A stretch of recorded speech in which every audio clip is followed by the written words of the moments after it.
Hello and welcome to the Digital Motorsports Porsche GT4 Championship from Oulton Park for this round 5 of the championship, sponsored by Porsche Centre Dublin. I am Sam Fitzpatrick. Alongside me today is Jack Canane with Sam Kumo on the cameras, bringing you the action here on Apex Racing TV and on the iRacing Esports Network. Jack, so far we've seen a pretty dominant season from Oscar Mangan. He's looking to once again continue his dominance, but we come to one of the most unique circuits of the season, Oulton Park, and one of the most tricky tracks of the season as well. Absolutely, of course. We were here during the TCR Championship as well, and that fight came down to the very last corner when we were out here last time, which was an incredible fight with Keith Dempsey. There was a bit of bumping going on as they came through the last corner. Hopefully we see something along the lines of that tonight for these guys, and Oulton has provided some fantastic racing over the course of the season, and these guys, of course, are going to hopefully put on another great show for us. And of course, Mangan, like you mentioned, I mean, he's been completely dominant. Nobody could stop him. Nobody can stop him by the looks of it, because with the drop score, he should still have the Championship League coming out of here with Brian McManus, I believe, in second. And there's a good battle going on in the Amateur Championship as well, at the Pro-Am class, between Kundelis and a couple of other guys there. And of course, we spoke to Arturis last week, and he drives with hand controls, which is extremely interesting. And we'll see if he's able to grab a championship. It'd be something else for a driver racing with hand controls to win the championship, wouldn't it, Sam? Absolutely, it was absolutely incredible when we were speaking to him. He just dropped that in there, as if it was nothing. It was, it really was quite remarkable to hear about that one, and even for him to say he's not 100% comfortable with it either, especially with the braking. He has done a brilliant job so far this season to deal with that.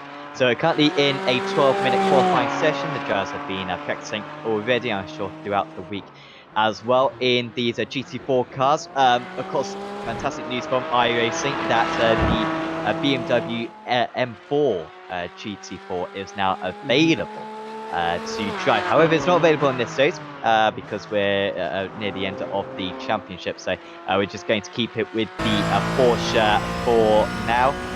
But no, very exciting stuff from iRacing. The fact that that is an option now certainly will be something to consider for future seasons of this championship.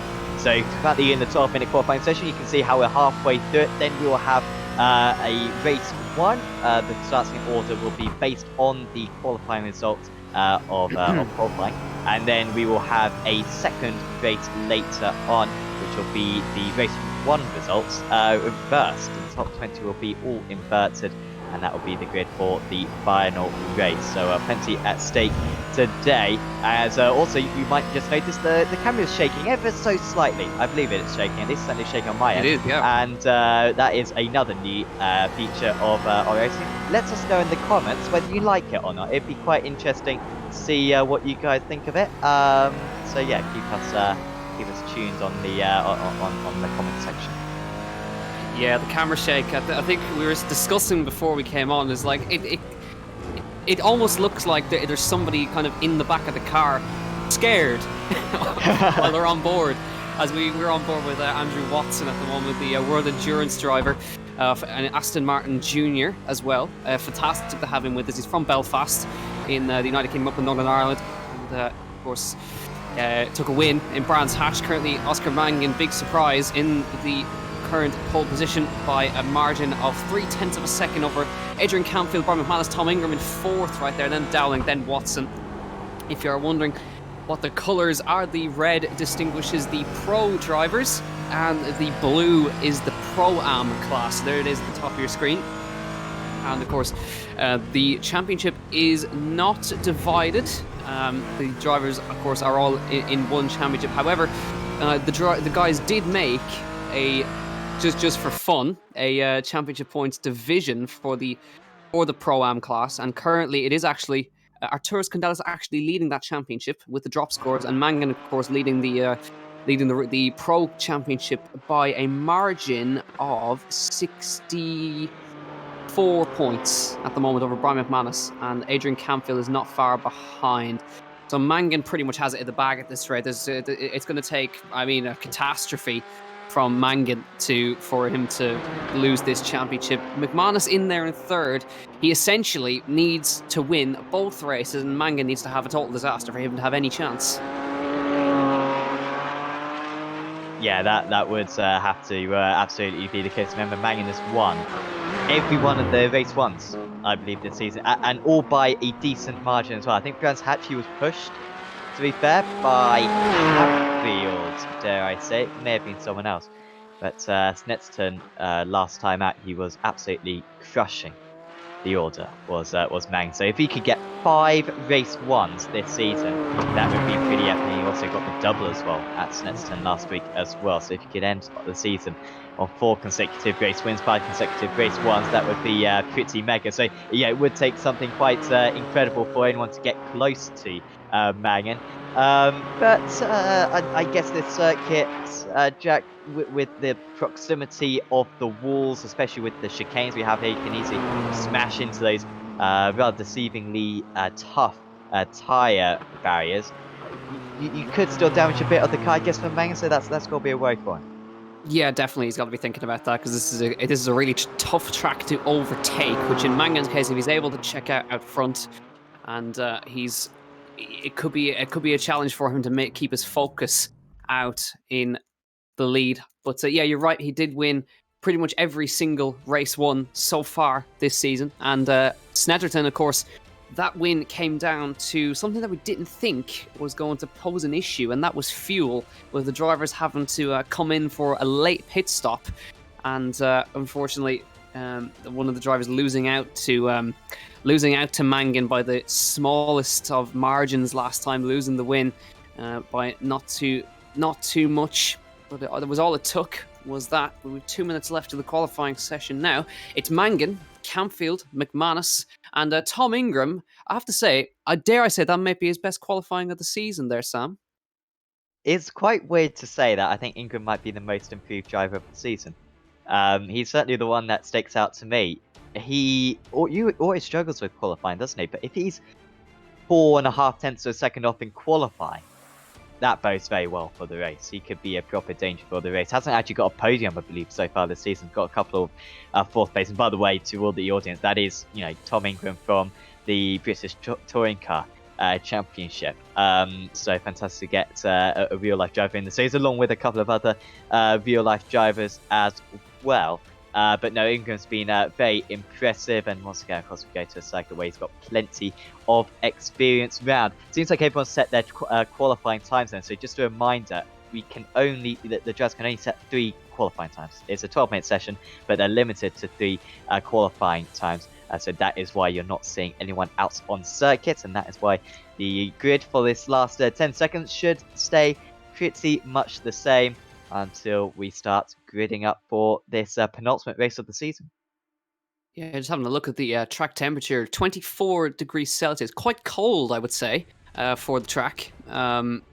So the guys would struggle to get some temperature in the tyres, but then we come to the heat, and it's up to about between 30 and now. So we go to heat race 1 shortly, and of course the second race, the second heat, is the top 20 become inverted as always, so there's almost a reverse grid race. But Mangan is on pole for this one, with Adrian Campfield, who's the man who's been chasing him all season, in second. Now Campfield and McManus are embroiled in the battle for second in the championship, so they've got a lot on the line here. They've got something to battle. So Campfield has the upper hand at the moment. McManus is in third. Tom Ingram is in fourth. An impressive qualifying there from Adam Dowling in 5th place. He's being very happy with that. Andrew Watson sitting nicely in 6th. Rob Moore, Dave McGuire, Harry McGovern, and Valentinas Marchenkovic. Jordan Kelly, good to see him back again in 11th place. And then Arturas Kondelis, he's leading the Pro-Am class. He's got pole for Pro-Am, and he is also leading the championship in the Pro-Am class as well. Peter McCann, 13th. Rory O'Shea, Arias Mantis,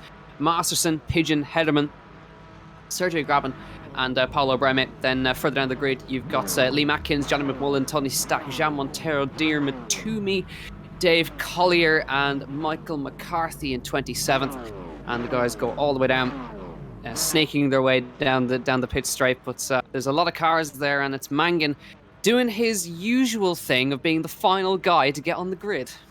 What a pain that is. He's almost as annoying as the driver who seems to be revving up his engine out there as well, deafening the other drivers. But he is now onto the grid, is Manning. Still got Lewis Ward coming to the grid. He doesn't look like he's going to make it. Unfortunate for Lewis Ward, but Oscar Mangan on pole position. Campfield alongside him as we go green here in Oulton Park for Heat Race 1. And it's a great start from Oscar Mangan. It's a good one from Campfield. It's a great one from the top 4 cars. They're filing nicely into turn number 1.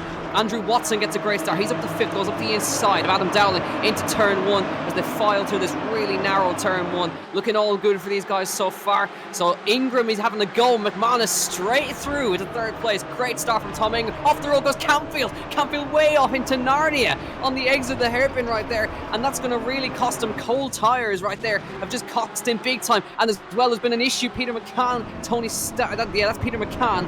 And I believe Kundelis was also involved in that one. So the champion leader of the Pro-Am class is also involved. Tony Stack, Liam Atkins were all embroiled in that one. As we all even more up the front. And yeah, there's problems there. Rob Moore and a couple more involved. Harry McGovern up to 4th place. Marchenkovic is in that one. There's lots happening on this lap number 1. And I think this could be an issue with the tyres right here. The guys have not got the tyres of temperature right now.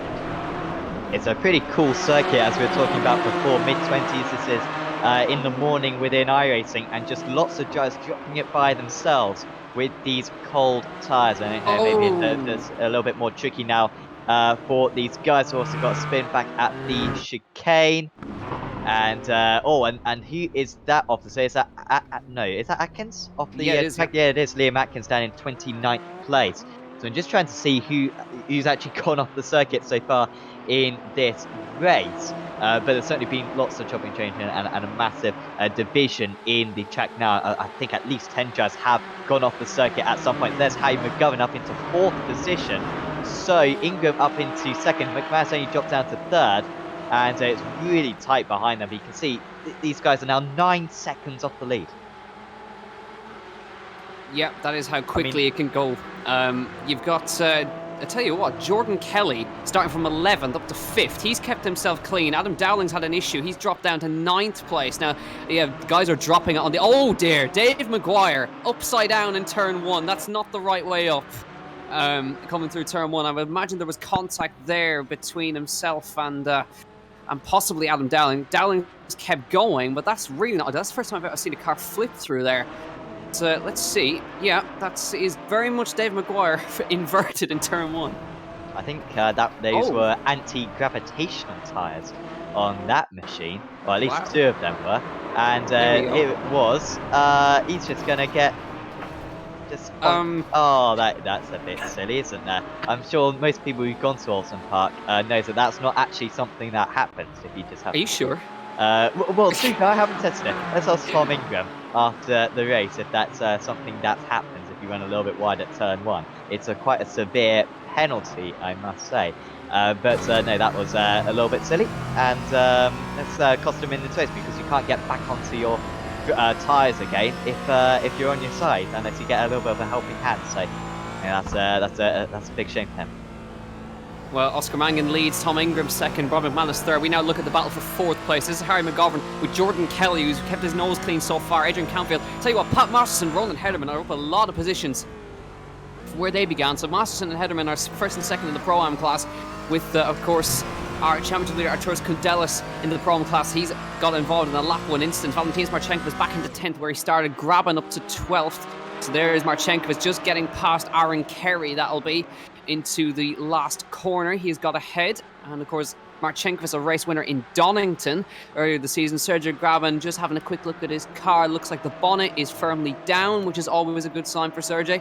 And yeah, if you haven't seen the Brands Hatch race, I recommend you go watch Heat Race number 1, where this man completed the race with the bonnet up completely in front of his windscreen. But looking all good for Sergio Graban. I'm sure one of the GT4 updates was in fact the bonnet update, just to make sure it stays down, Sam.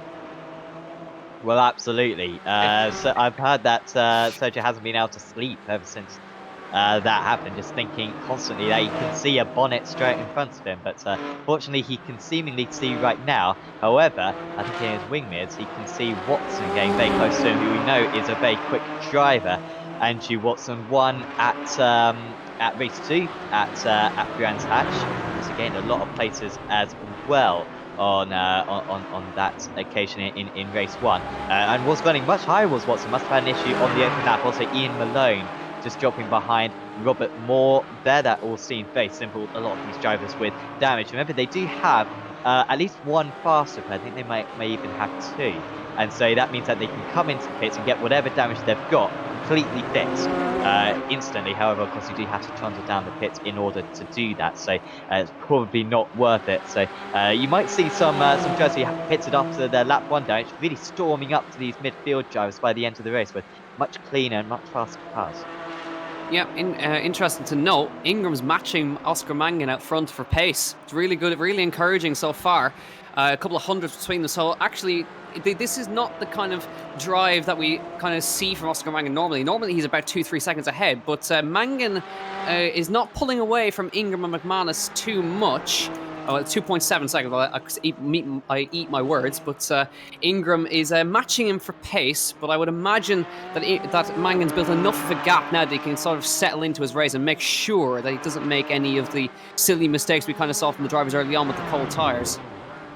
Yeah, this should be a much safer part of the race. McGovern and Kelly very close to one another. That's a nice move from... and now there's contact between the two of them. McGovern stays ahead. I think this is McGovern defending against Kelly, I believe, who did close in by about quarter of a second on that last lap. Now he goes to the outside. Really tricky to pass into this next chicane, though. It's so tight with the tyres on the inside of the circuit. It's very much just a single file corner, and it's very tricky to kind of get the cut back as well, because it's tricky to go for kind of surprise moves. So if we can take the same line through here, and then of course up this hill as well.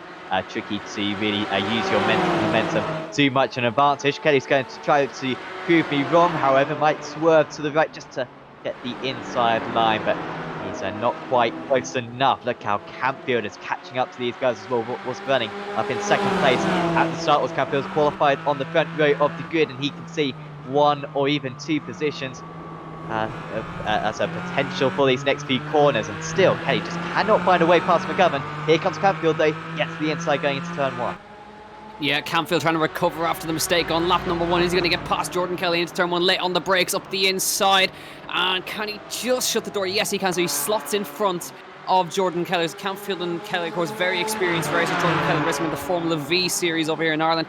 Campfield, a very experienced single-seater racer as well. So these guys know their way around racing. So doubt Jordan Kelly will want to have fought too much. Gets a twitch on the exit there, though. So now I think Jordan will just latch onto the back of Campfield. He knows Campfield's got the pace, so let's see if they can negotiate their way past the car of Harry McGovern, who's running very well in 4th place. Pat Masterson running nicely in 7th. Adam Dowling trying to recover in 8th. Then it's Hederman in 9th, and Marchenkovic, Kerry, Moore, Malone, Montero, McMullen, Breme, Watson down to 17th. Graben, Yamantas, and Mark Burney are your top 20. Mark Burney in current reverse grid pole position.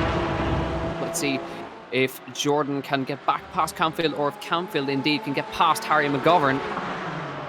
Down at the chicane now. So that is Willie Pigeon up the road. Now these guys are actually nearly 12 seconds off the back of Brian McManus. So the top 3 are really have just checked out, and Ingram just kind of gapping McManus just a little bit here. And see if Ingram can better his best results of 4th. Be nice to see him on the podium eventually. Definitely, certainly looks like that's going to be comfortable for him today. By the way, the gap between 1st and 20th, Bernie, who will be on reverse grid pole, currently 55 seconds. And, well, at least Bernie is yet to complete 5 laps in this race. Incredible field spread. One of the drivers, actually, Arias Diamantis, came into the pits on lap 1. And he's only in 19th place still. Which kind of shows how far behind, or the issues that a lot of drivers got on that first lap. I'm going to tell you back to the pits. But Yamantis will be very strong, won't he? And you look at that Watson as well in 17th place. There's something else that happened to Watson, perhaps why he's going even further down than I think he was before in 17th. So it could be a very good race too for those guys. Marchenkovic gets him past Hederman for 9th place a bit further up. Marchenkovic now back up 1 place from his start. Also, Aaron Kelly up 18 places, although glitching out a little bit there. Hopefully his connection is alright. He remains in 11th. Yep, chasing after Ronan Hardiman up ahead of him for 10th, and Rob Moore going with him just behind.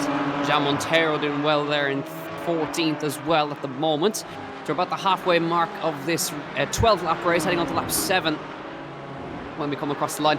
Just hearing from a couple of guys as well, that's the changes to the car, of course, there will be the tyres, but also the centre of gravity in the GT4 car has changed. So that would put a lot of drivers off, especially when you're on cold tyres as well. The car handles very differently now, so obviously a lot of guys getting caught out by that, but we stick with Aaron Carey, who's under pressure from Rob Morris, trying to stick his nose on the outside line there on the exit. Fast lap of the race, and that's not the fast lap of the race, but it's a personal best again from Oscar Mangan. Tom Ingram half a second off the pace, so Mangan starting to open out the gap even more out front right now, and he's continued his run of perfect form in race number 1. We stick now with Rob Moore, who's having to think about having a move on Aaron Carey up the inside of the final corner. He's going to be able to get it done up the inside. Not much that Aaron Carey can do about that one. Slickly done and perfectly done from Rob Moore.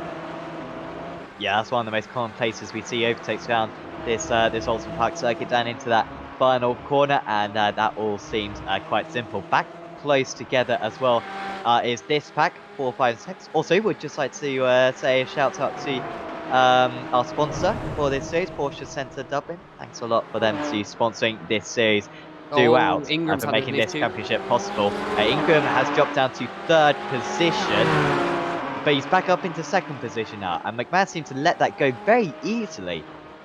They weren't particularly close before, and now he's flashing the lights. I wonder if they come together somehow. Yeah. But like I said, they were about a second apart, so I'd be surprised. Oh, they have come together. They did. Yeah. All dear. Oh, Brian, that was very close, but at least he, sportsman-like, he moved over to let Ingram back through. Flashed the lights was an apology, so obviously he did not mean to go for that move, but that was edge of the seat moment. That could have been race ending for both of them right there. So they were lucky to get away with that one. But now that puts Mangan nearly 9 seconds clear. 7 seconds out in front, and continuing to lap easily now. So they lost 3 seconds to him that time. Yeah, McManus was so lucky. Ingram, I think, would have seen his life flash before his eyes with that car coming straight across his nose in the chicane. But McGovern and Kelly and Campfield still nose to tail here. Kelly managed to get past Campfield earlier on, and now Jordan right on the tail of McGovern here in this race number 1. Now heading down the hill for the first time, or this is the 8th time, excuse me. And then the first hairpin, see if Jordan can get past. McGovern has been holding on to this 4th place very well so far. And now possibly an opportunity for Kelly into the hairpin here. He's very close to the bumper of McGovern. Is he going to have a think about it here?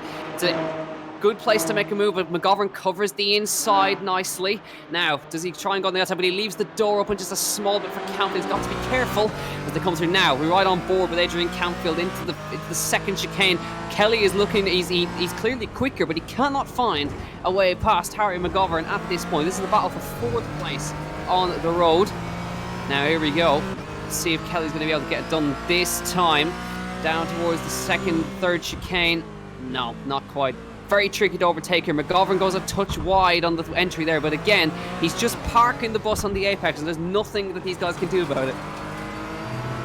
Yeah, once you kind of know where the other driver is past, where they're going to try to go for a move, you pretty much got everything covered off, and that's what McGovern is doing at the moment. I think this final corner is the one opportunity that Kelly has got. I think that's going to be his best opportunity, as running wide now as McGovern. Kelly's got his car on the inside, and that should be a game, set and match surely, as he squeezes him slightly to the inside. There's so nearly contact, there must have been contact between the two of them. Drives it in deep, does McGovern, but Kelly has the better line, and Kelly finally does get ahead. So it was the final corner, although must be said it was the mistake at the penultimate corner which proved to be the turning point. Campfield now is trying to get past, but it's tricky to overtake kind of beyond this part of the circuit. You almost have to wait until the right-hander, the bank's right-hander, not to go for a move, because it's just so narrow and low grip down this gradient. You can already see how Kelly's opened up a small gap, and now that Kelly's got past, Campfield will be hoping to follow suit.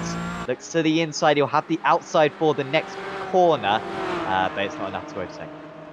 No, so now you can see already Kelly's already built a gap, so he's clearly got the pace, but he's not able to get past. Campfield needs to get past now, but McGovern's defending really well, defending hard. It's good racing between the two. You see how much he put the squeeze on Jordan Kelly heading towards the last corner.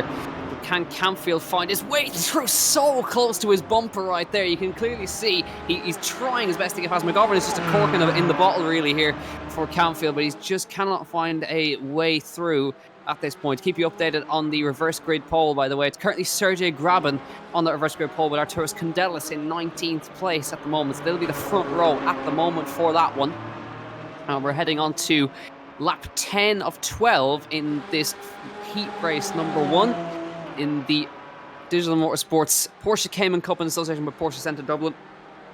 In the final round, of course, championship decider, we pretty much know that Oscar Mangan is going to win the title after this heat race number 1. But now here comes Campfield. Can he find some space? He's going to have to go to the outside and try the over-under maybe. McGovern, is he going to go deep? No, holds the karting line, but Campfield gets a good exit out of here.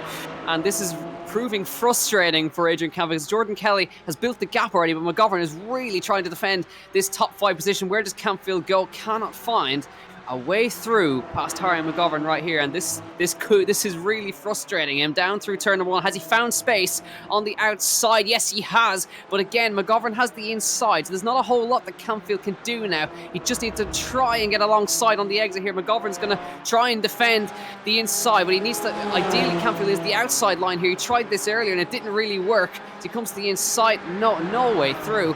But can he maybe dive into the inside of the hairpin? No, McGovern again defends that inside so hard, and Campfield trying the long way around, but again, not able to do it. I got to say, McGovern is defending this beautifully so far. Yeah, it's all very clean so far, isn't it? Maybe it's a little bit firm with his movements across the circuit, as we saw earlier on with him trying to defend against Kelly. But on the most part, he's not moving around in the braking zone. He's not defending fresh air on the most part. And this will be annoying Campfield. At the same time, though, of course, the lower you finish in race 1, the higher you'll start in race 2. So at least the Campfield finishes behind in this race 1. You won't have to pass Kelly in race 2. However, you won't have to pass McGovern in race 2. However, I think he'd like it for purely pride reasons, just to be able to finally get one over his rival. And this time McGovern doesn't make that mistake into the right-hander. We did see him miss the apex a few laps to go.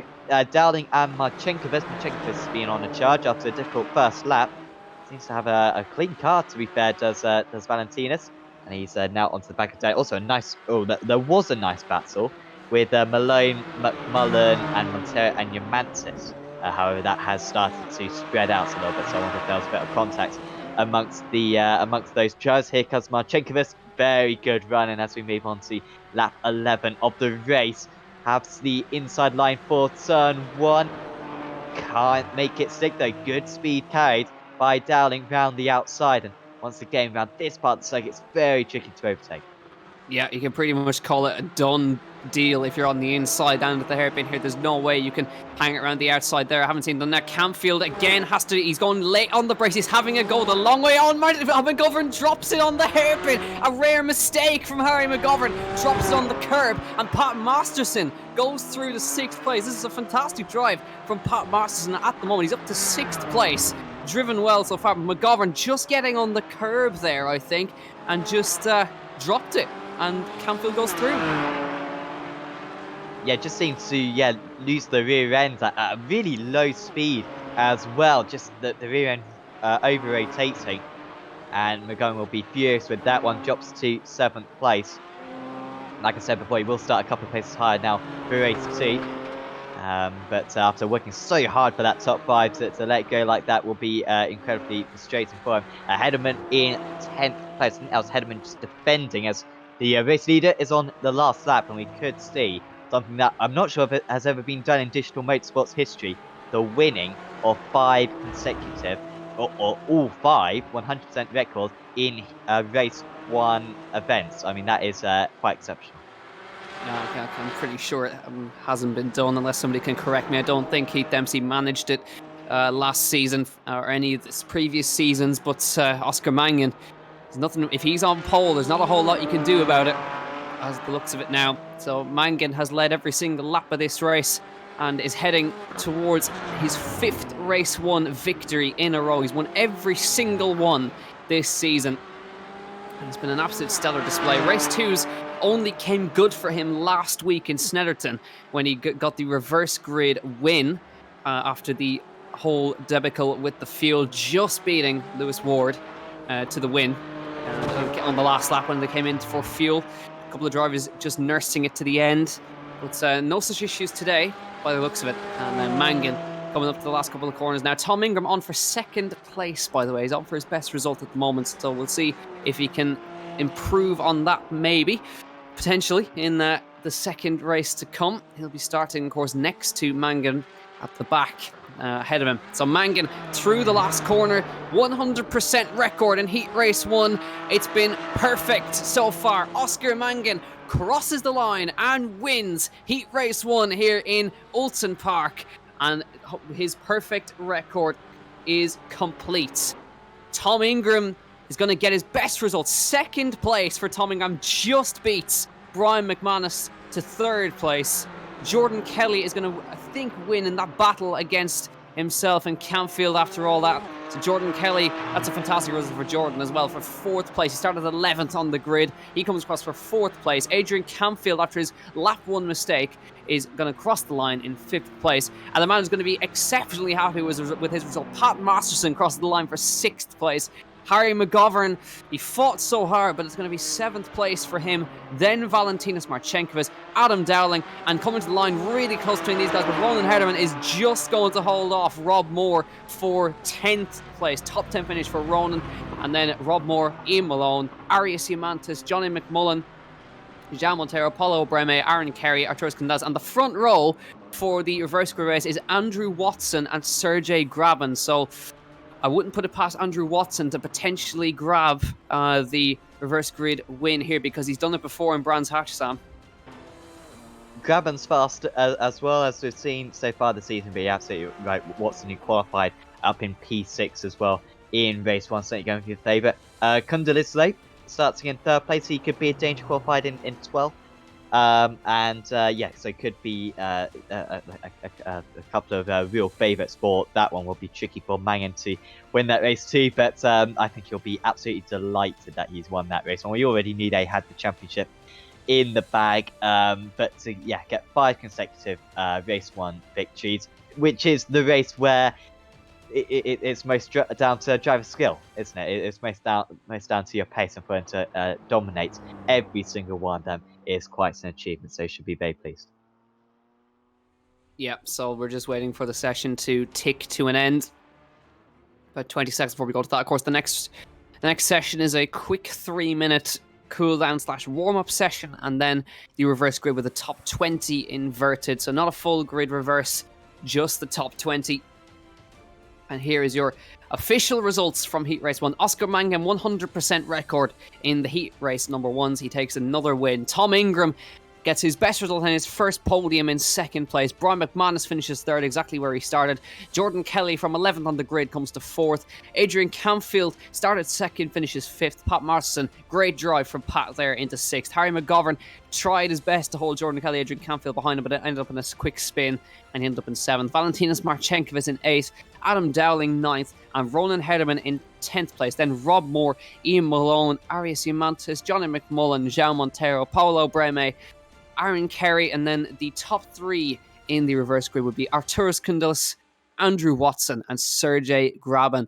Then Tony Stack, Peter McCann, Diarmuid Toomey, Dave Collier, Mark Birney, Willie Pigeon, then a couple of DNFs here, Rory O'Shea, Lee Matkins, Dave Maguire, Michael McCarthy, Lewis Ward. Plenty of drivers involved in a lap 1 instance with the coal tyres and the new centre of gravity on the Porsche Cayman GT4. But I think we wanted to know, particularly a 12-lap race, very large gaps between the field. The last car to cross the line was Peter McCann, 2 minutes 44 seconds behind the leader. Yeah, that is absolutely vast. It must have been an issue for McCann, actually, because the lap is only 2 minutes long, isn't it? So for him to be 2 minutes 44, that must have been a very tedious lap for him. I can only imagine the centre of gravity is back in Belgium or something. That is what the drivers seemingly were experiencing out there. Was absolutely massive trouble on that lap 1. Of course, if we have one of the front runners spin, that could cause absolute mayhem. I doubt it'll be as bad as we saw in race 1, this race 2 start. But yeah, like I said, if someone drops it at turn 1, then that could be a lot of consequences further down. It'll be interesting to see, actually, hopefully we get Mangan have a clear lap 1, because we saw at Brands Hatch and we saw at, was it? Yeah, Brands Hatch, I believe it was, and Donington in particular, where he got caught up in race 1. I think it'll be really close whether or not he'll be able to catch the front runners if he gets a clean lap 1. I think he might have it, but they're almost on a perfect course to meet. Maybe on the final lap is Mangan, if he doesn't get involved in an incident.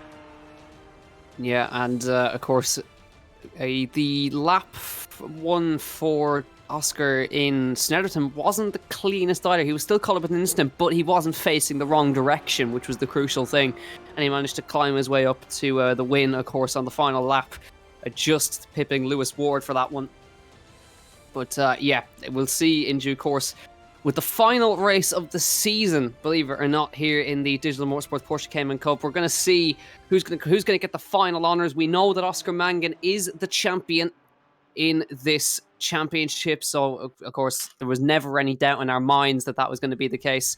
But we'll see who's going to come out on top in the Pro-Am class. But here is the grid for the final race of the season. Sergey Grabin on pole position next to Andrew Watson, Arturas Candelas and Aaron Kerry. Then Paulo Breme and Jan Montero on the third row of the grid. Fourth row made up of Johnny McMullen and Arias Humantis. And then behind them is Ian Malone, Rob Moore, then Ronan Herdeman, Adam Dowling, 2 VRA racing cars sharing the row on the grid. Then Valentinas Marchenkovic, Harry McGovern, and Pat Masterson. Then Adrian Camfield, Jordan Kelly, Brian McManus, and then the guys to watch, Tom Ingram and Oscar Mangan from 19th and 20th on the grid. Then just behind will be Tony Stack, Peter McCann, Diarmuid Toomey, and Dave Collier in 24th. And then further down, Tony will have Diarmuid Toomey, Mark Burney, Rory O'Shea, and all those guys. But here we go for the final race of the season here in Digital Motorsports, and away we go. Good start Grabin, good start Watson, good start Candelas as they head towards turn number 1. Candelas with a great getaway actually, and a bad one for Aaron Kerry. And up through turn number 1, Watson going up the inside, but he can't quite get alongside, and they go through turn 1 cleanly. There's a car off in the back. Oh, a big one, massive. Marchenko is rolling as they come through. Is that Jordan Kelly who got involved as well? And that's Jan Montero and a couple of others. Oh, there's even more carnage as they come through. Mangan is involved. Mangan is involved. I just saw his car spinning around there. Oscar Mangan has had a disastrous first corner again. And again, there's even more carnage. Peter McCann is around as they come through here. Adam Dowling and Rob Moore together. So there was, and even more. That's Aaron Kerry spinning. And they have to take avoiding action. So they didn't learn their lesson from the previous races. And it's gone terribly wrong. And Aaron Kerry don't rejoin in front of them. And Tony Stack is going to collect Tom Ingram as they come through the hairpin. This has been a terrible, terrible first lap, extremely messy, and multiple cars involved now. And Tom Ingram and Oscar Mangan both taken out in this race number 1. What a shame. But I'll tell you, Brian McManus up to 7th. Maguire up 20 places to 9th.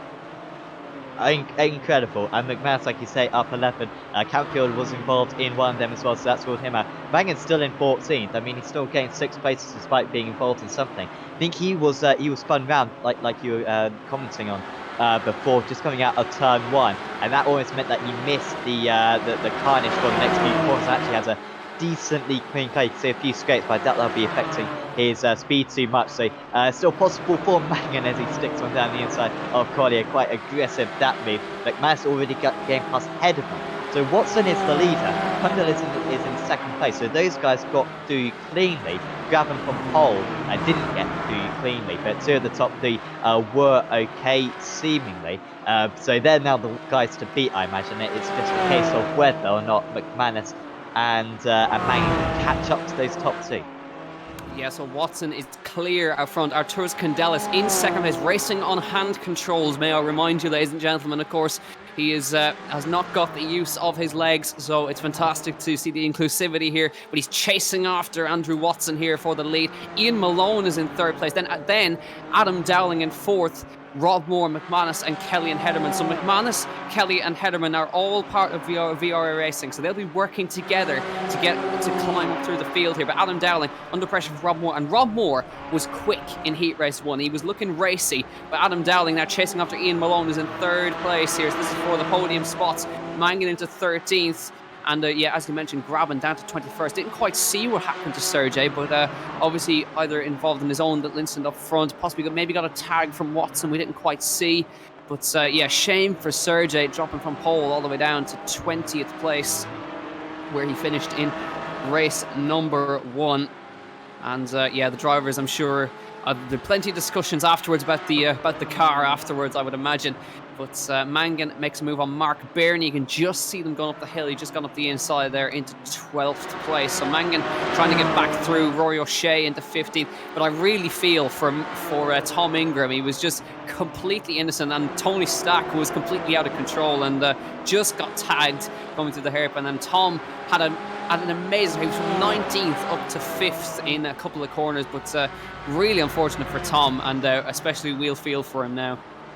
Yeah, maybe he would have been able to fight Watson for this race win. Like, there certainly would have been in with a shout of another podium. At least he did get that podium under his belt in race 1, but as you say, he was unlucky. It should be added as well. Many other drivers, I'm sure, were unlucky as well. But yeah, the car's going to be really tricky to drive on this opening lap of the race, and a couple of weird crashes as well. So I can imagine what's going to be the first hotfix for iRacing in this season 3. Dowling catching up to Malone. Malone had an incredible race 1, by the way. Was up more places than anyone else. I think up 18 places in race 1, which was a record, and he's already up 6 places as well in this race 2. So I'm not sure if he actually did qualify or not, but he certainly escalated a lot so far, and he might be a little bit out of position. However, at the moment, looking more out of position is Rob Moore, because Graham McManus is all over the back end. McManus doesn't quite nail that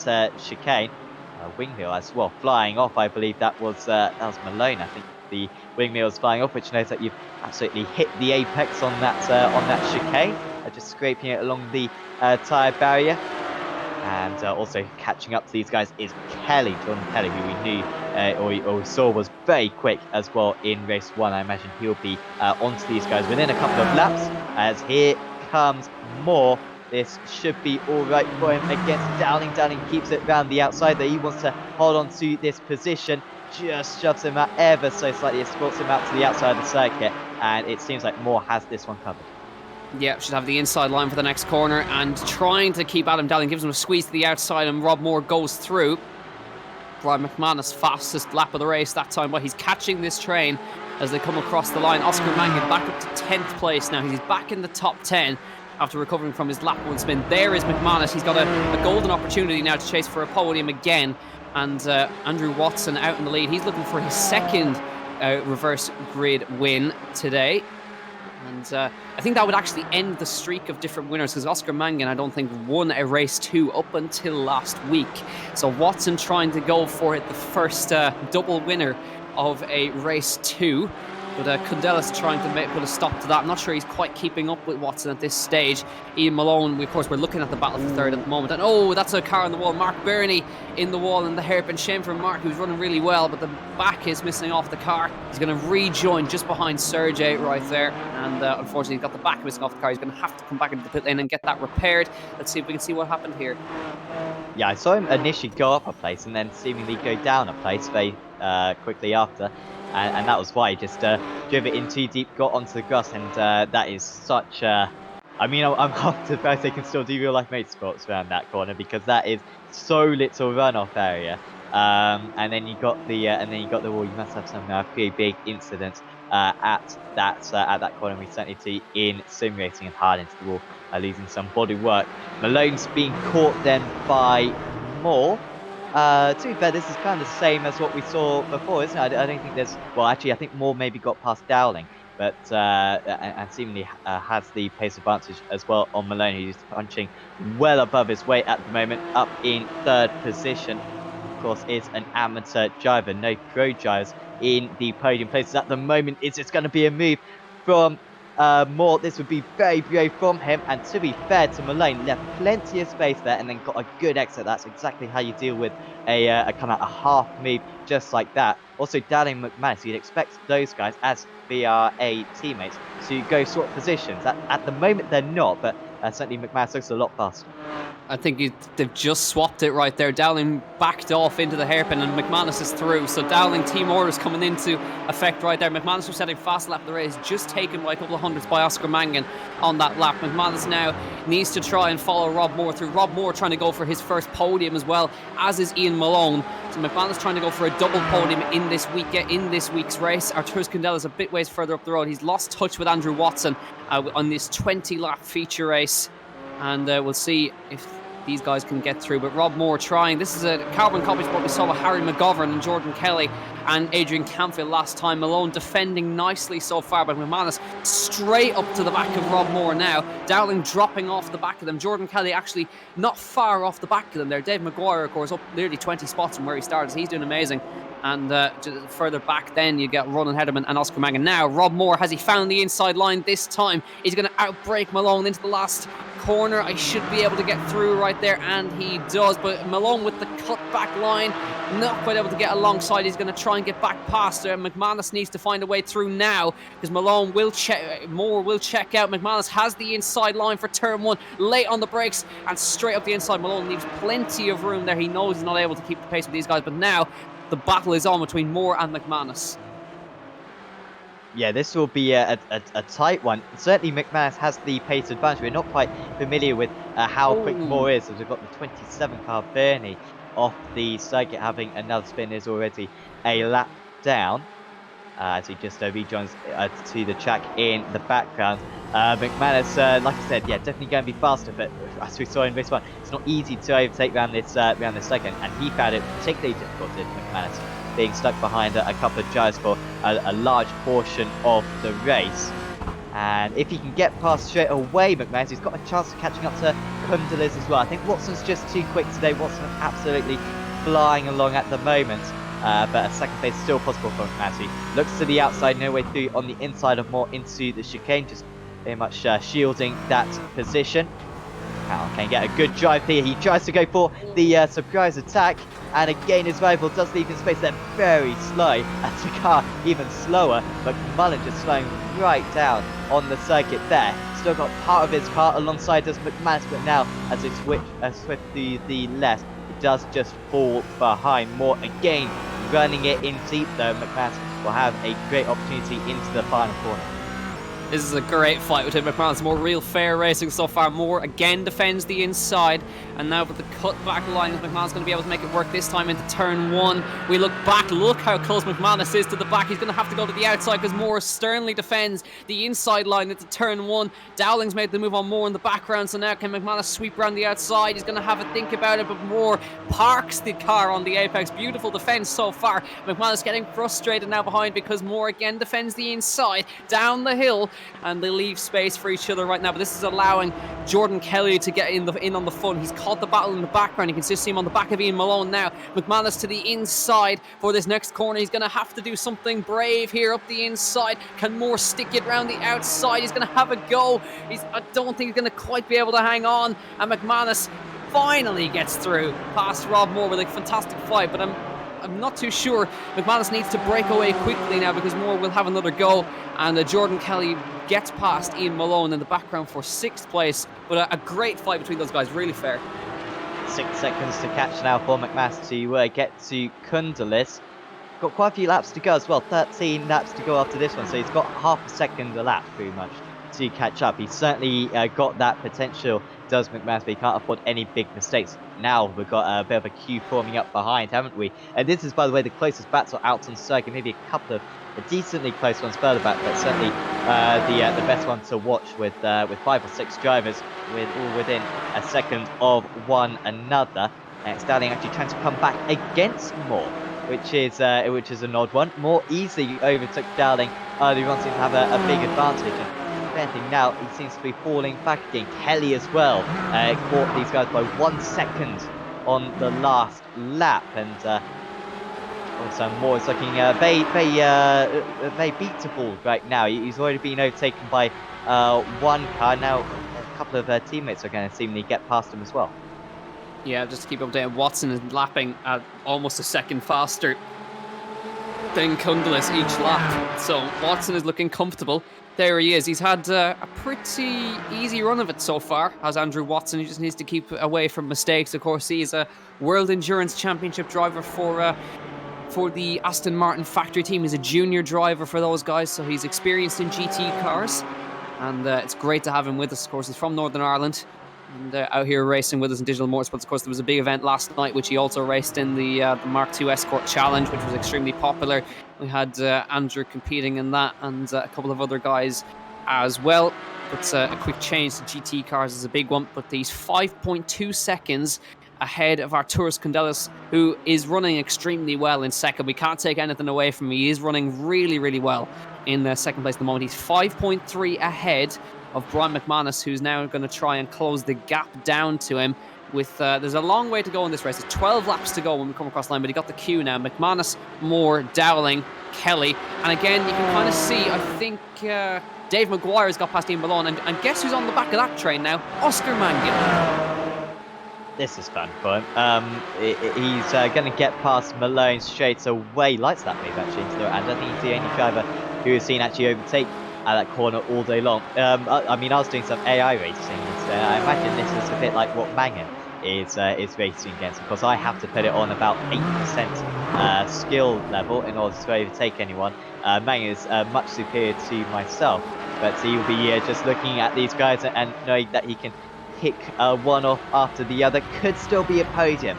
It is annoying though, isn't it, that you wonder what Mangan could have done if it weren't for that that spin right at the start of the race. Maybe he would have been able to catch up to Watson. Would have been tough because Watson's flying along. I think we would have had a very similar race to Senston, which was absolutely exhilarating. Instead, Mangan's just trying to recover what he can.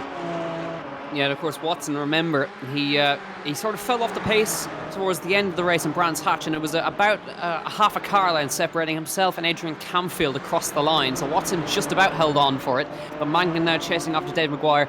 McManus, by the way, was 1.1 seconds quicker than Kundelis in second place. McManus is well on track to catch up to Arturas, but Mangan now trying to get past Dave Maguire, who is our biggest mover in this race. Dave Maguire is having a hell of a race at the moment, but Mangan, I think, is just going to make quick work of him here on the inside line. Little squeeze from Maguire there's to come down, and Mangan not quite able to get through. A little bit of smoke up ahead. I think the guys got through there cleanly. I don't see anybody facing the wrong way anyway.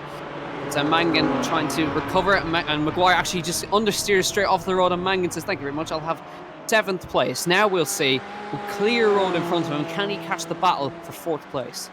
Well, this will be pretty much a clean lap, I think, for him, because just as he caught up to Maguire, he seems to go off the circuit. So this will be quite an interesting lap time for him. He was in the 42s earlier on, actually, was Mangan. It's fast lap, which is the fast lap overall as well, 42.9. So I imagine this will be a low 43 for him this time around. Interesting to see Maguire's right rear tyre there, pretty much just stopping as he went through that final corner, completely off the ground. Seemingly just shows kind of the elevation change. Of course, it is a fixed setup in this series as well. And so anything to do with kind of the springs and such will be locked for these drivers, and they won't be able to necessarily adjust it for each individual round. So it's something that you have to drive around, but at the same time, it's a fantastic element of the series because you know that there's no setup advantage. You know that you're driving the exact same car as everyone else. Oh. Camfield, after having a miserable race so far, a miserable day on the most part, it must be said, he's trying to get past McCann, swooping around the outside and has a much better exit. Next up for him is apology, that was going past what's that? Sorry, that's behind McCann. So McCann's just done that to Camfield, apologies, which is strange to see Camfield lose out in a battle, and now he's onto the back of Montero. João Monteiro now, so McCann up the inside. Now go on, Peter, see if he can get it done up the inside, and he does. So João Monteiro from Portugal moves out of the way, and Campfield now going to try and outbrake him round the outside. And Rob Moore, oh, what a shame for Rob Moore, running so well, drops it in the second sector, and that is such a hard one to take for Rob Moore. He's running so well. That's a strange corner as well to drop it, isn't it? I don't think he tipped the wheel onto the grass. But yeah, spinning round, and that is more down to 12th position outside the top 10, behind the likes of Yamantis as well, Hederman, who are very quick. Giles O'Shea as well has put in some good laps, so it's going to be tricky for Moore to get a lot higher than this. But still will be decent points for the pro driver. So Hederman actually and Yamantis, as I was saying, they're both quick, but Yamantis is quicker.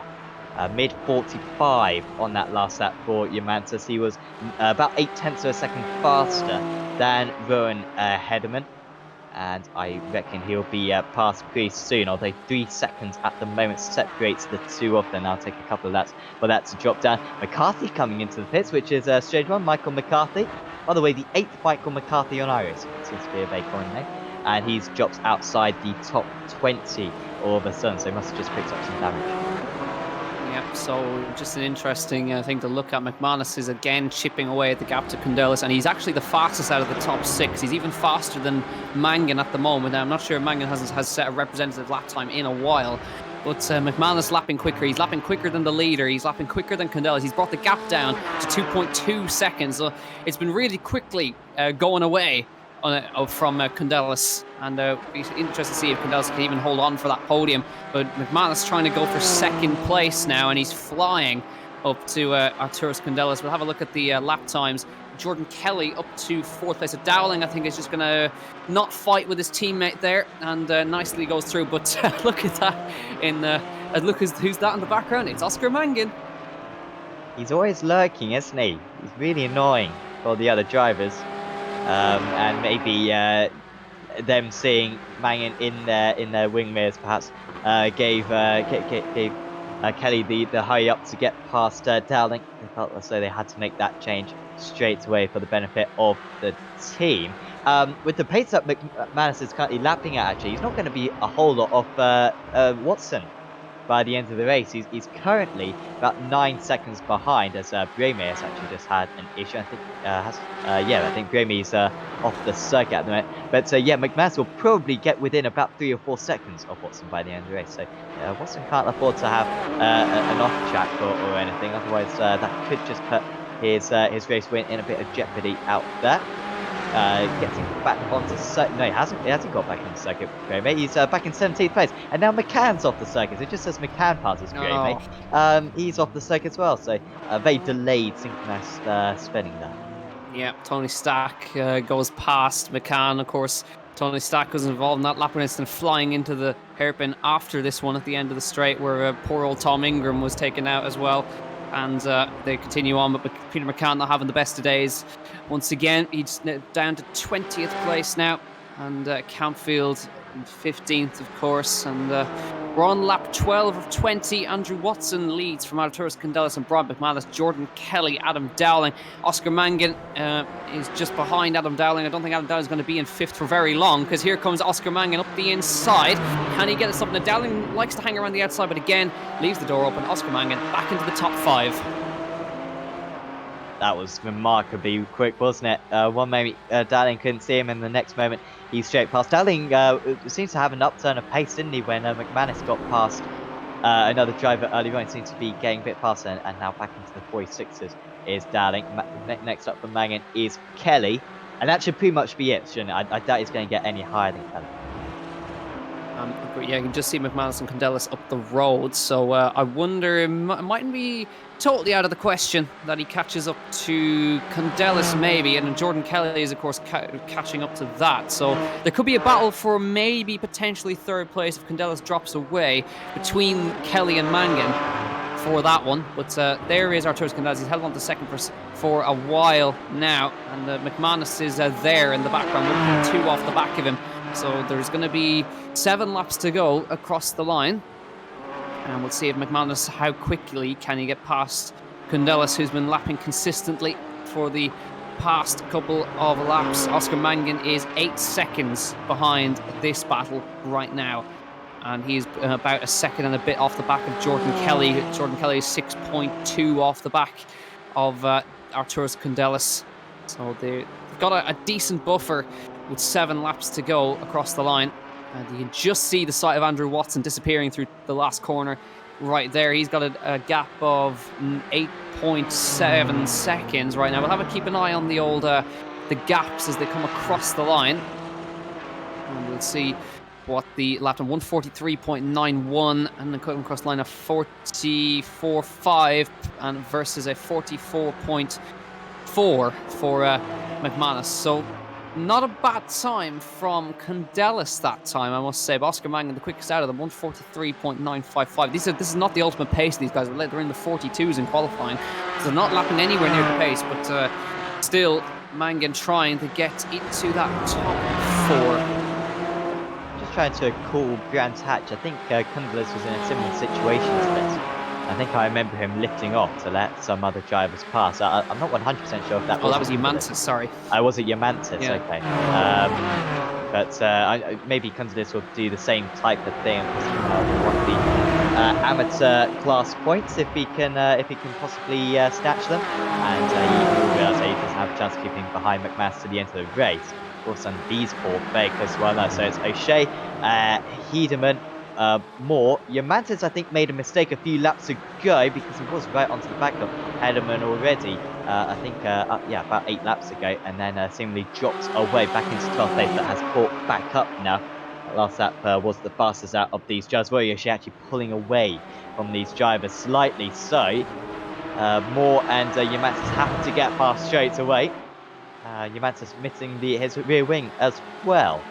I don't think that will benefit him down the straights, even though it's all off the circuit as well, just ahead. So O'Shea was pulling away, but that is a big mistake. He was fortunate to miss the tyre wheel as well. Did well to still make the corner rather than picking up a slowdown. And these 4 are even closer together as McManus has got past Cundelis, and that looks very simple. Yeah, I think Cundelis moved over on the straight right there. He moved over to let McManus through. I think possibly a mistake there. 44.8. Not the same pace as Andrew Watson, so there's 6 laps to go. Andrew Watson is at the moment about 10 seconds ahead of Brian McManus at the moment. So Watson should be comfortable. He needs to just not make any mistakes. And to be on for...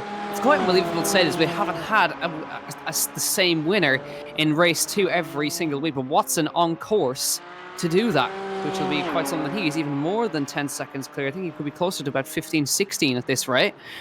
So Watson is really comfortable. He just needs to not put it in the wall, not make any mistakes, and he should be okay. McManus now into second. This is probably one of the best drives from McManus we've had all season. Arturas Cundelis in 3rd place. And how far is Jordan Kelly off the well? We'll have to ignore that for a while. 6 seconds off the back of these guys because... Oh, Mangan! Mangan's been a huge error. He's hit the wall. Oh, and it collects Adam Dowling. He tried too hard. Just nipped the inside wall. And that's a rare error from Oscar Mangan. Puts it in the tyre wall. Let's have a look at that one again. That just seems so strange from the championship leader. That tyre wall looks to say he's been bullied for his whole life, and finally stamping back because that was a mega punch back against Mangan. He simply clipped the tyres and got sent off. So, yeah, that's a strange mistake for Mangan, but it was a very small. And once again, those tyre battles, which one of the biggest challenges of this Oulton Park circuit, really biting for one of the first times today, it must be said. Hedeman and Emantis, it looks like Emantis is finally going to be able to get past Hedeman. Mangan drops down to 8th position, so it's not too bad for him, and surprisingly doesn't have a whole lot of damage, even though initially, on my end at least, it showed him as losing a wheel, but that very quickly reattached itself. Emantis still can't get past Hedeman, he still can't get in the top 10. Yeah, so Mangan very, very lucky to get away with that one without any terminal damage, but that of course puts Dave Maguire into 6th place, Ian Malone in 7th, Adam Dowling, and now we'll just wait and see if Jordan Kelly can maybe catch Arturas Cundelis, but there's a big gap about 6.2. Yeah, it's going to be a bit of a tough ask to catch up. But we go back to Adam Dowling, who's trying to fight with Dave. Actually, Dave Maguire has just passed Adam Dowling. Of course, Dowling carrying damage from that contact with Mangan. And Dave Maguire, how many positions is he up now, Sam? 24. Unbelievable. Look at that. 24 places game for Dave Maguire. On for a top 5 finish. He'll be over the moon with that if he can hold on to it. Brian McManus up 16 places as well. So there's plenty of drivers with big moves, but Dave Maguire with 24 is the man who is going to try and hold the record. Of course, Andrew Watson did something similar in Brands Hatch, remember. He climbed almost 27 places. Oh, I think it was 31, if I recall 31, correctly. yeah, it was. Yeah, but that was a bigger grid, it must be said. So the fact that that Maguire has gone up 24 out of 31 drivers, one of which didn't even, 3 of which I don't think took the start. So he really put 28. So to gain 24 places is it's pretty mad. From all of that. So in terms of percentage of the field, I think that must be a record for him. So congrats. Yeah, so Watson is currently lapping quicker than McManus, so I think McManus has kind of resigned himself to the fact he's going to finish second. Oh, into the pits is Dowling. Too much damage. Dowling in. Yeah, that'll be back for damage, of course. So that'll put Mangan back up into 6th place. So Mangan kind of getting away with murder there into 6th place. It doesn't look like to be carrying any major damage, which surprises me because that was a massive crash into the barrier. I think he was lucky to get away with without losing the wheel. And continues to lap, still in 6th place. He's had a spin on lap 1. He's had a massive off into the barrier, still in 6th place somehow. But a ways off the back of Dave Maguire, about 9 and a bit seconds, possibly even more back to him. Dave Maguire in 5th, Jordan Kelly on for 4th place, and Kundelis on for 3rd as well. So Kundelis is actually on course to win the Pro-Am class at the moment. As the championship as well. He's going to beat Sergey Graben. He was in a battle with him. So Ian Malone looking to gain good places as well. We now look at Ronan Hederman, who's under pressure from Rob Moore, who had a little bit of an off earlier on, but Hederman trying to hold on for 9th as they come through the chicane that has proved problems for Mangan. Hederman trying to get a second top 10 finish today. Finished 10th in race 1 and hold on for 9th in race 2, but we've got 3 laps to it's 3 laps to go. It is Watson from McManus from Kundelis, and they come up the hill for the 3rd to last time. And McManus starting to kind of back off on the pace, I think, because Watson is incredibly consistent out front. Yeah, there's no point in him. No. And that's a spin for Moore. Once again, and he'll drop behind Collier as well. They might be able to come back at Collier with the 3 laps we've got remaining. And once again, it's losing the rear end, isn't it? And we saw that down this right-hander earlier on in race 1. As McManus is being caught massively. Oh, sorry. Yeah, he's being caught massively by Kundelis. Why is he going so slow? 45.45 on that last lap. And fuel, maybe? Is he struggling on fuel? I wonder, has that come back to bite him, or is the pace just running out? And Kundelis has kind of opened it up a little bit here because he's trying to go back and take 2nd place back off McManus again. So that was a slow lap for McManus that time. They're nearly 11 seconds off the back of Andrew Watson right now. But the battle for 2nd really isn't over now. Let's see if Kundelis can get back past McManus. I'm not sure if he's going to be able to. But they should be comfortable in their podium slot. Jordan Kelly is in 4th. You can just see him in the back of shot right there. He's 5.5 seconds off the back of them at the moment. But we're heading on to lap 19 of 20. Andrew Watson is your leader. He's led every single lap so far, getting the start and getting ahead of Sergey Graben into turn 2. And he's held on for that so far. But the battle for 2nd is between Brian McManus and Arturas Kundelis as they come across the line. This time they come on to lap number 19 of 20 in this final round of the Porsche Cayman Cup. And again, so a better lap for McManus that time. And Watson had a particularly bad lap that time around. And again, Jordan Kelly taking a 2nd out of Kundelis, but he's just running out of laps now, unfortunately. Yeah, won't quite catch in time. Kelly is actually possibly the fastest driver out on circuit now at this very late point was very quick as well in all the sectors, bar sector 2. It was weird what happened to McManus because I think he was slower for like 4 consecutive sectors, 7 sectors around the circle. I mean, come on, Iris, get your act together. We don't need 13-second sectors. Anyway, rant's over. But he was slower for pretty much 2/3 of a lap, which was very odd for McManus, seeming like he's faster on the most part. Once again, Kundal is gaining in sector 1, gained 1.5 of a second. Watson really cruising out in the lead, by the way, starting to lap, about a second a lap slower. He's slow in each of the sectors, just making sure he doesn't do a Mangan and clip one of those tyre barriers, because we've seen this GT4 Porsche. It seems to have issues, unfortunately, and hopefully iRacing address that quite soon. Because we've seen some very strange crashes so far, so just trying to avoid any risk of that is Watson. Barely any really close battles, by the way. That's why we're kind of still concentrating on this. It's actually the closest battle out on circuit. And we begin the final lap in this feature race. Andrew Watson will lead them away onto the final lap in the final round of the Porsche Cayman Cup here at Digital Motorsports, supported by Porsche Centre Dublin. It's been a fantastic championship. So many different winners across each of the races. The only person who's won race ones in a row is, of course, Oscar Mangan. He won every single one of them. But we've had a different feature race winner every week. But Andrew Watson is going to go ahead and break that tradition. He's going to be the first person to win 2 feature races this season. He won in Brands Hatch on his debut, and he's on course to take the win here in Oulton Park in the final round. So Watson now just needs to be careful. He's really backed off on the pace. He lost about a second and a half to McManus. That's okay, but now Kundelis, look at this, the battle for second place. Kundelis trying to get past Brian McManus here, and I wonder, is he going to be able to do it? There's not a lot of opportunity, and it can come down to the last corner. The battle for the lead in the TCR Championship last season, of course, came right down to it. Look how late he is on the brakes, looks on the inside, but that could be it right there.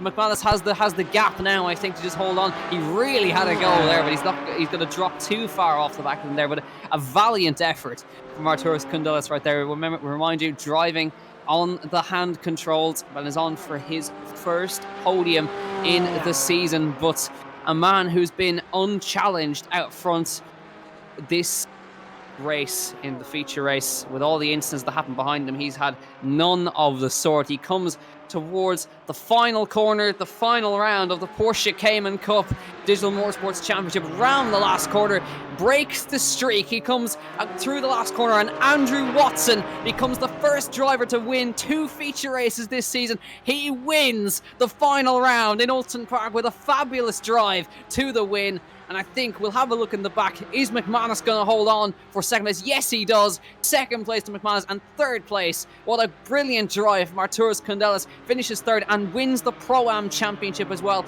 And we mustn't forget the newly crowned champion in 6th place. The man who's had an absolutely dominant year, coming around the final corner. The brand new champion of the Porsche Cayman Cup is going to be Oscar Mangan. What a fabulous drive, even if he had his issues this race. He comes across line and he is the champion, crowned officially. Ian Malone will finish in 7th place. Then Rory O'Shea, Roland Herdeman gets 2 top 10 finishes, and Arias Imantis rounds it out in 10th place. Great drive from Arias again. Dave Collier, Rob Moore, after all his issues, finishes in 12th. Then Valentinas Marchenkovas, Sergey Grabin from the pole. What could have happened for Sergey in 14th. Adam Dowling dropping all the way to 15th place. Peter McCann, Tony Stack, Diarmuid Toomey, João Monteiro, Michael McCarthy and Paolo Breme are going to be the final class finishers. Unfortunately, DNFs for Campfield and Ingram, and that unfortunately is it for the championship. That's the final race where it's all done and dusted, and it's been a hell of a one. But Andrew Watson breaking the streak in the final race of the championship, and he's the first person. I think that says a lot about the championship. He's the first person to win 2 feature races. Yeah, even Oscar Mangan didn't do that. He's the only driver to bar Mangan to win multiple races full stop. So congratulations to him. And he only joined halfway through the season. I think he only joined for round 3 of the championship at Brands Hatch. So Watson certainly wants to watch out for next season. And this format, once again, just delivering, doesn't it? The reverse 20, it's a good size, especially when we have 50-odd drivers for the first couple of rounds. It's tricky to get in that top 20, but when you do, it can really yield a lot of rewards. So yeah, congrats to Watson, congrats to our champion Oscar Mangan. It never really looked in doubt. Well, here's the official feature race result. Andrew Watson wins his second feature race of the season. Brian McManus gets second place. Great result for Brian.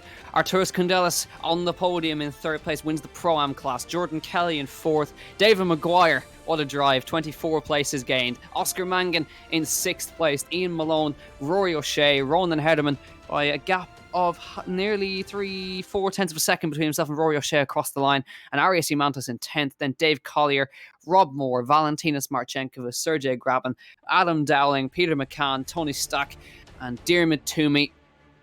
And then we have João Montero, Michael McCarthy, Paolo Breme, and he's the final classified finisher. Adrian Camfield, unfortunately, a DNF. Aaron Kerry, Liam Atkins, Tom Ingram, a lot of guys out on lap number 1. Johnny McMullen, Mark Birney, Harry McGovern, who ran so well in heat race number 1, unfortunately not finishing this race. And a couple of more, Willie Pigeon, Pat Masterson, and Lewis Ward did not start this race today.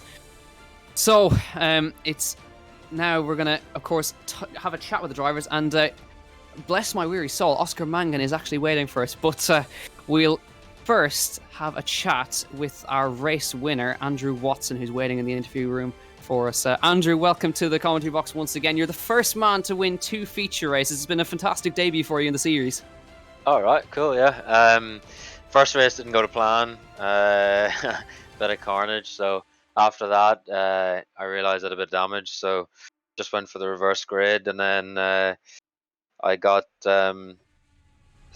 Sergey spun on the first lap, and that sort of gave me the lead. And then about a third of the way through, I realized that I should be fuel saving. So yeah, I started lifting and coasting and saving a bit of fuel. So it was pretty tight, but got to the end. So it's my dad's birthday today, and I know he'll be watching, so big shout out to him. Seemed to be, of course, there was the update with the GT4 Porsche as well. It seemed to be a lot more carnage than normal on lap 1. Do you think that was partly down to the new handling model? The pressure started higher actually, but I think the all-round grip has dropped, so it feels like the tire compound's a little bit harder. But yeah, it wasn't easy by any means. Didn't feel 100% confident because I hadn't done any testing on the new model, but yeah, just nice to get the win tonight. So yeah, look forward to the next championship. Speaking of the next championship, what are your hopes for it? What do you think? What are you hoping to get a drive in? I'm not sure.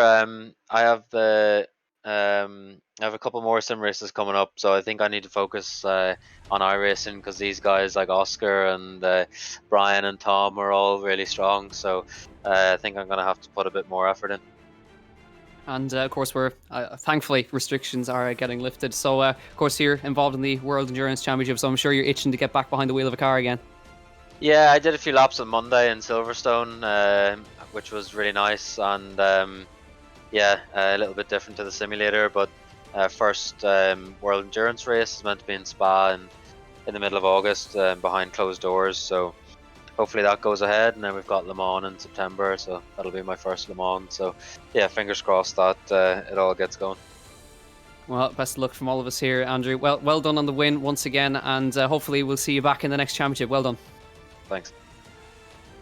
So Andrew Watson there joining us from in Belfast, and Sam, I think eventually we've managed to get Oscar Mangan, so I think we can finally have an interview with him. Absolutely, we have got our champion, Le Champion, Oscar Mangan in the commentary box. Congratulations, Oscar.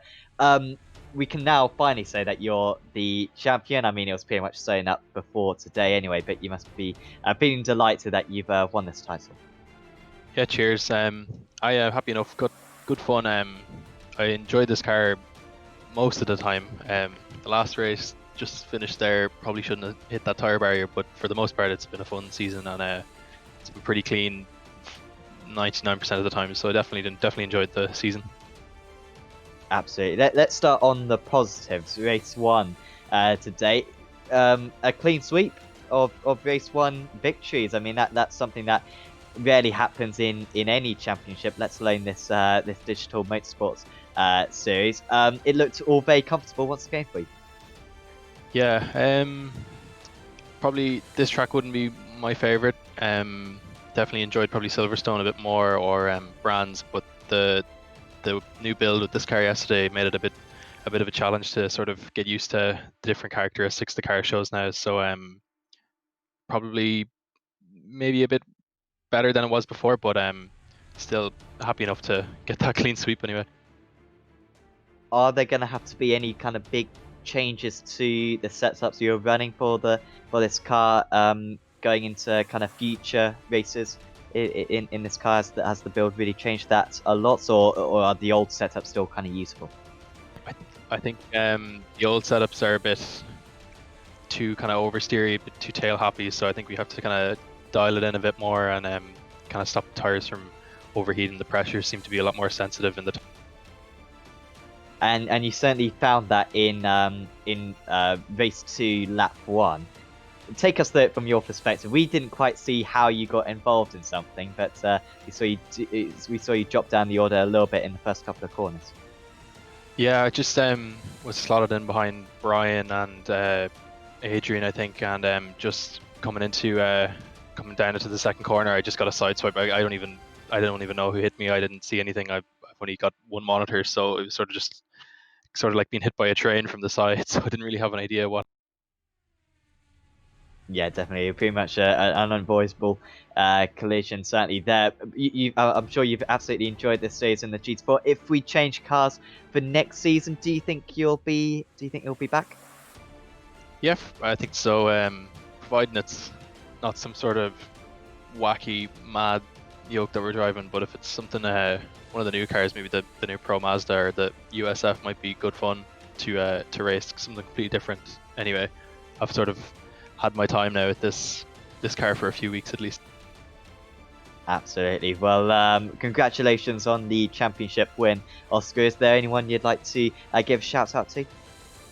Yeah, just thanks to Niall and Digital Motorsports all around for organising the whole thing. I know it's a bit of a big job to get this all up and running, and especially they were very busy last night, the Assetto Corsa Rally event. So big props to them and to yourselves for the great production the whole season. Awesome. Thank you very much, Oscar. And we hope to see you back very soon on the iRacing Esports Network. Thank you. So we, of course, finally got a word from our current champion. So Oscar finally joined us, but one man who always likes to join us for an interview is Tom Ingram, who we'll have a word with now. Tom, welcome back in once again. The qualifying actually went well for you this week, but race 2 definitely didn't go to plan. Far from ideal. Far from ideal. Qualifying, but like you said, again, I had a nosebleed. I was that far up. I didn't know what to do with myself. It was it's crazy. But yeah, I think it was nice because that little bit of kind of experience of knowing Oulton Park a little bit, that you have to be aggressive on the first lap. You've got to make some gaps, and you've got to make some moves on the first lap, because once you get into the actual race itself, it's so difficult to pass. And even if somebody's massively quicker than you, it's difficult to pass. You can slow it on the apex, get on the power earlier, and you're in a better place. So round Oulton, the first lap's so important.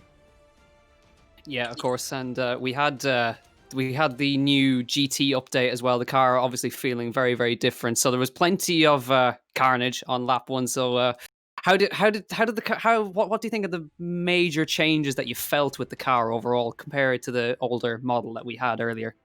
The only way I can describe it is, imagine your whole road being frozen and it's solid ice. Walking out with wooden blocks that are polished with WD-40 underneath, and try to run as fast as you can. That's effectively what driving the first lap was like. It was difficult, and that's the trouble, is when it's like that, in reality, you could probably feel a little bit more than what's going on, because it's the back of the car that moves around. Whereas on this, we can only really, it's guesswork. It's all feel, and we're trying to guess what the car's going to do before it happens. And because none of us have a huge amount of experience with this new update, that's where the carnage came in, and that's why it was so difficult on that first lap with cars all over the place, especially in that second race. And so just a move to Real World Motorsport now for a second. Of course, we just had the news that BTCC announcing the new layouts for Brands Hatch and all that. So it's looking, of course, promising that we're heading back to Real World Motorsport. So obviously, you must be jumping at the chance to get back behind the wheel of the Corolla again. Naturally, yeah, of course we are. We're really, really excited because it's a huge year for us. It really, really is a huge year for us. It's it's the year that we're looking to win the championship. So we had a really good off season with loads of development. We had a really, really strong winter test campaign that went fantastically well. Everywhere we were going, we were finding improvements. We went to the media day, we were fastest. So it felt like we had so much momentum on our side to then just kind of go stop, have to wait, 10, 12, 14, 18, 20 weeks, whatever it's going to turn out to be, for us to have another bite at it. But there's a lot of ways that people will have seen it either as a 3-month holiday or as 3 months extra to prepare and get yourself even better. So I think it's going to be very apparent in a few weeks time what's happened. Great stuff. And finally for me, of course, final round of the championship today, and we're going to be changing cars for the next championship. So what would you like to see being the new championship? What car would you really like to have a go in? I wouldn't mind a BTCC Corolla. That would be fantastic.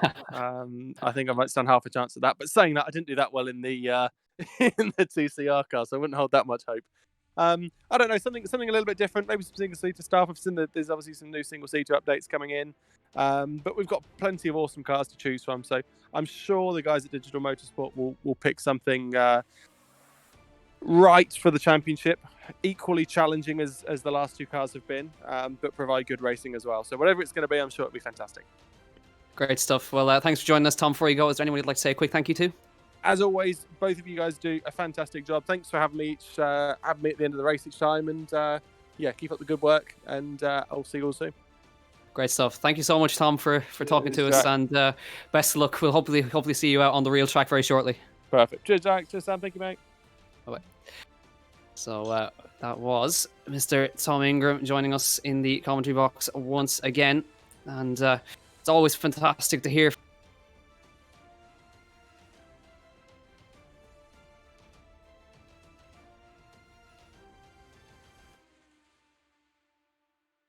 Just losing Jack for a moment there. We've pretty much been problem-free, haven't we, for the whole season? It had to happen at some point. Like you were saying, Tom Ingram there.